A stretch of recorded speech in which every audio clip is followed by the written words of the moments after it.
even if you're a gacha game fan, there is no way you can possibly think it's fair and it's okay. There is actually a huge chance of us getting a season 2. How it looks like is that a bunch of gooners who wanted to pull their waifus basically robbed a beloved game that resurrected its genre and deserved its victory. I thought that after the Game Awards 2025, people will immediately forget about Dispatch, even though it's a great game. I played it, I completed it, I loved it. I just thought that this game will have like a huge popularity fall-off, but it didn't, because there was some drama.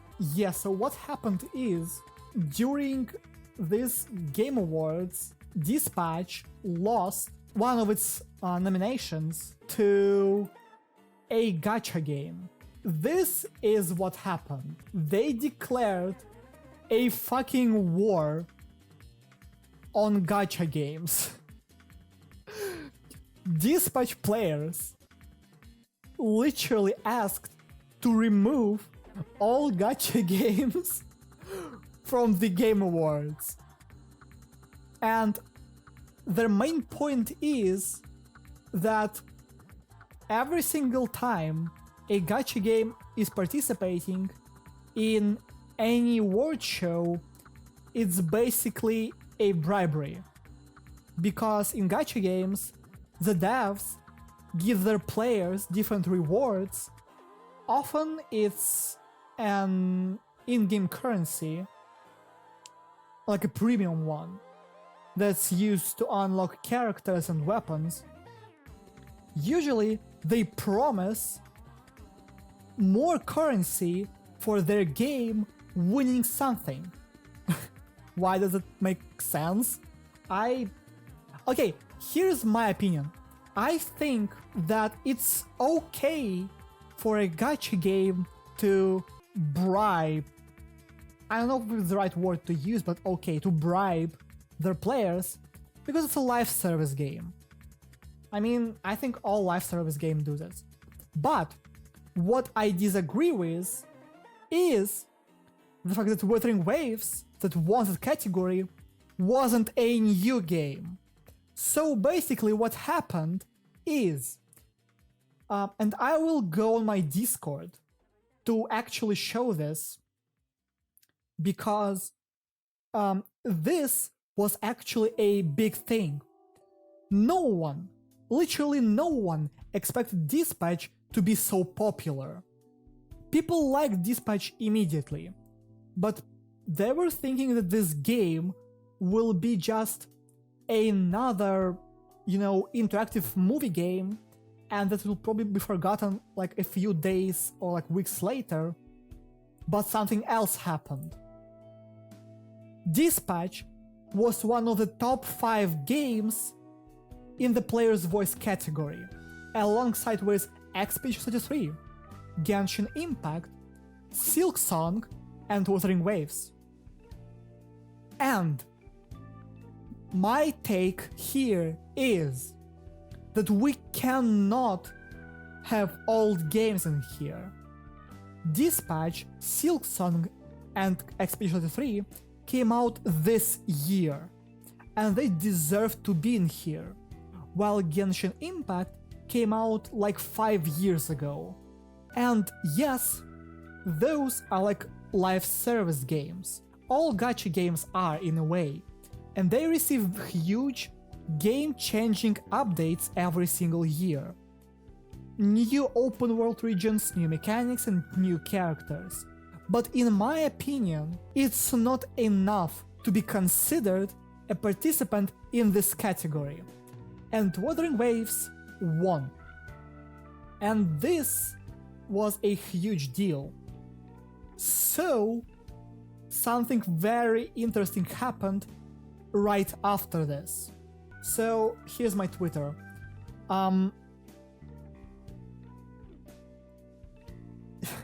And I have no idea what to think about it, but Dispatch will qualify for the Game Awards 2026.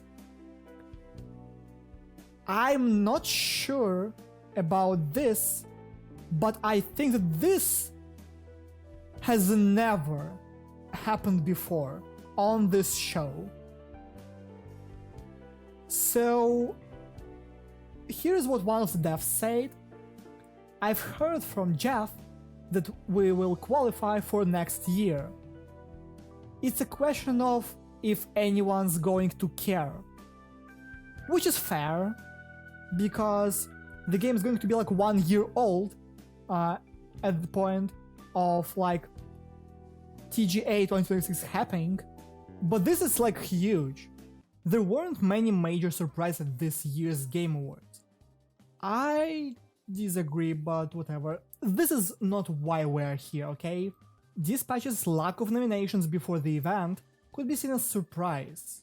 Yeah, but also, I mean, the game came out very late, so every single big game came out before Dispatch this year, and they all stole the attention, so while it was probably expected to lose Best Debut Indie Game to Clair Obscur, a big fan campaign for the game to win the Player's Voice Award began.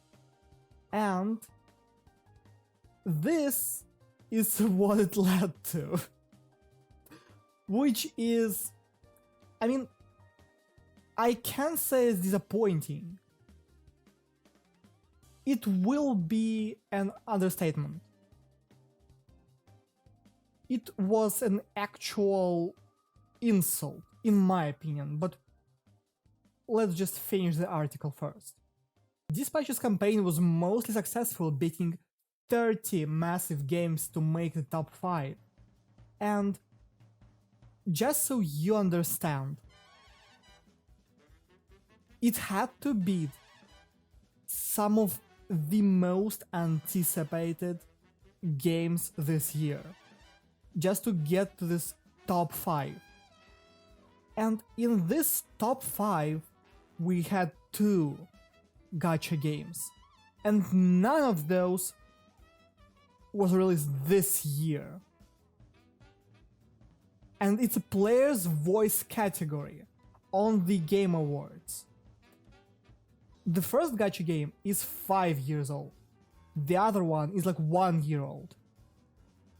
And it's pretty much the only category that we can actually choose something in. So if you have no idea how it works, let me explain. In every single category, except for this one, gaming journalists and critics have less votes than we do, but their votes are more important. One vote from a journalist or a critic counts as many votes from regular players. So Player's Voice category is like a small, very small and negligible compensation. It's the only one we can actually decide something in. And it had 2 gacha games that were not even released this year. This is how crazy it is. These games often offer players rewards for voting for them in awards like Player's Voice. And given their install base, this helps them get to get a few. It undoubtedly helped Genshin Impact win it in 2022, with the game offering rewards if it won, and Dispatch fans, like Sonic fans back then, don't think that's fair. First of all, yeah. Second, I don't remember this, I'll be honest, but what I do remember is that Genshin Impact came out a year before that. Also, no.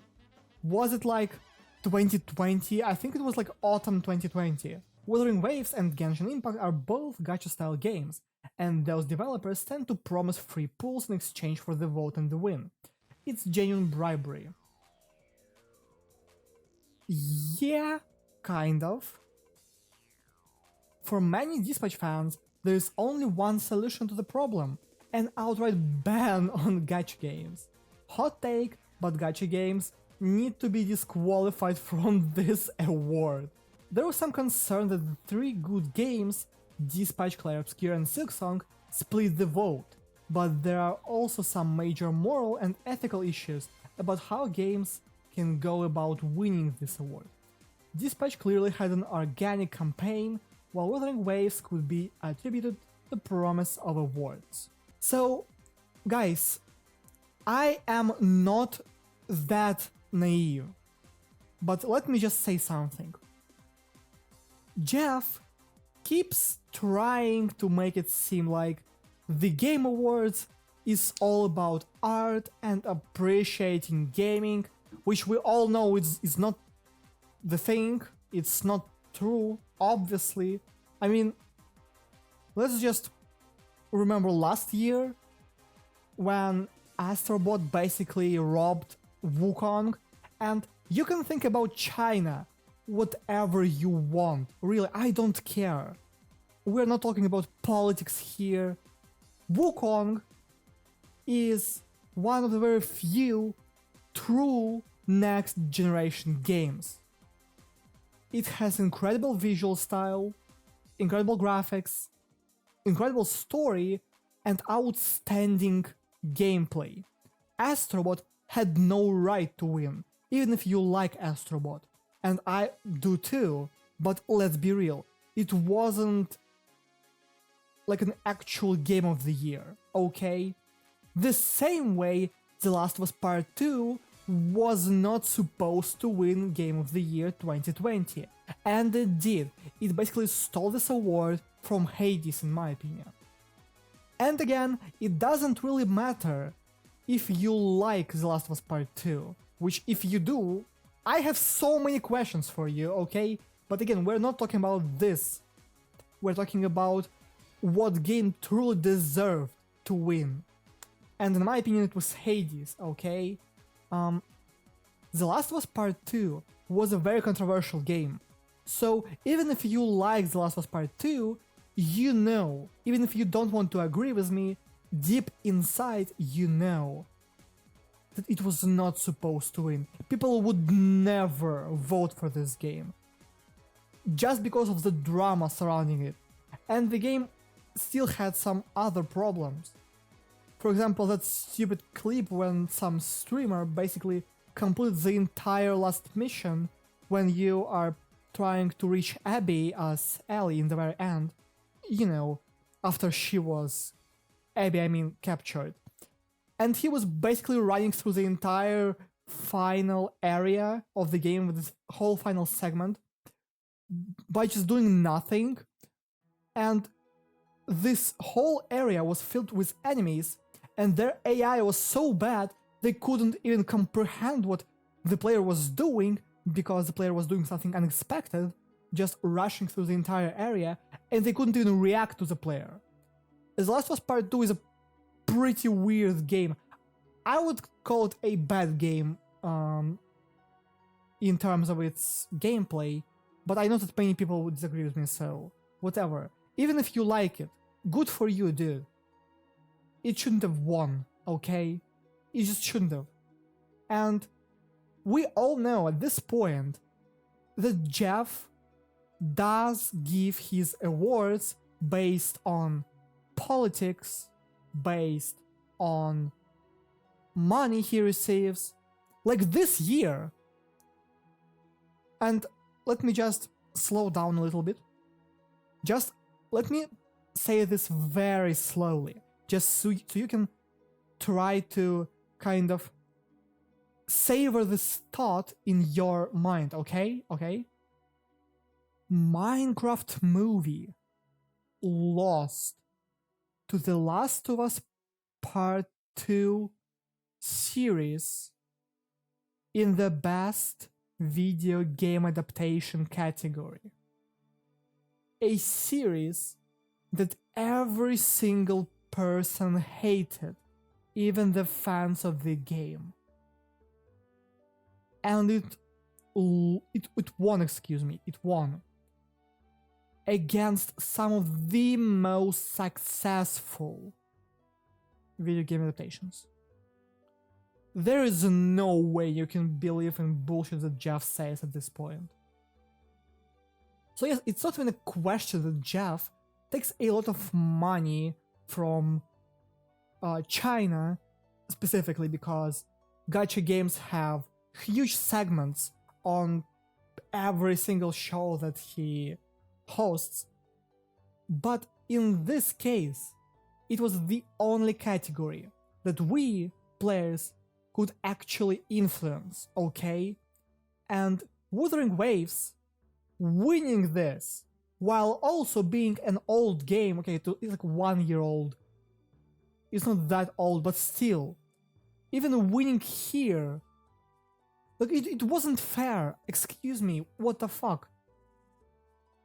Even if we don't believe in whatever Jeff says, as a gamer, even if you're a gacha game fan, there is no way you can possibly think it's fair and it's okay. And just so you know, Dispatch basically managed to beat its whole sales plan for 3 years in 3 months. That's how successful this game is. So it's not just a bunch of Dispatch fans trying to do a campaign to push their game. Dispatch is huge. For an unknown to me reason, maybe it's Critical Role, maybe it's just a bunch of Telltale fans. Like, I like the game, I'm a huge fan of it too, but I never expected it to be this big. And let's just take a short break from our main topic and just talk about what this can mean for Dispatch. So, this entire conversation was started by me just to talk about a few things. First of all, yes, Dispatch fans basically declaring a war against gacha games, which I think is very funny. And then Dispatch being on course to beat its 3-year sales target in 3 months. What can it even mean for Dispatch? Well, let me tell you.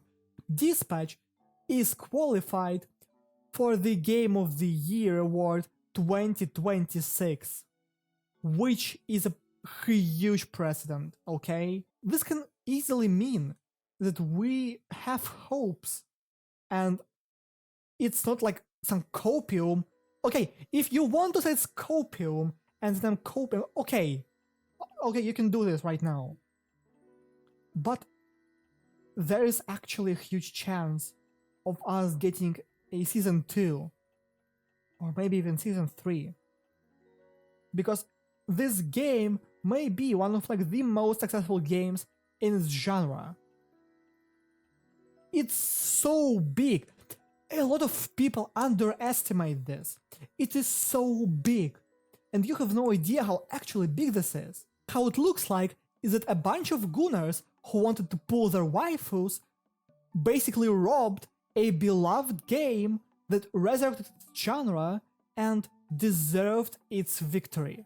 And it was made through bribing those gacha game fans, which makes it so much worse. Hello everyone! I don't do this often, and when I say this I mean I don't pre-record things usually. I often just edit my VODs from Twitch, but today's a special day. First of all, Merry Christmas to y'all! This year was special to me because 6 months ago I started making content. So streaming on Twitch, making YouTube videos, and even though I wasn't able to achieve something really huge and impressive, even this small community that I managed to build is important to me. Thank you so much for watching my videos, long ones, short ones. Thank you for coming to my streams.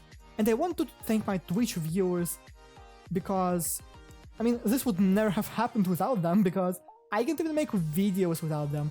I usually just yap on stream and then make videos out of it, so if you're watching this on YouTube, just so you know it, this exists only thanks to my Twitch viewers. And if you want to join them, please do. You can go to my Discord server, you can follow me on Twitch, and I am almost a Twitch affiliate.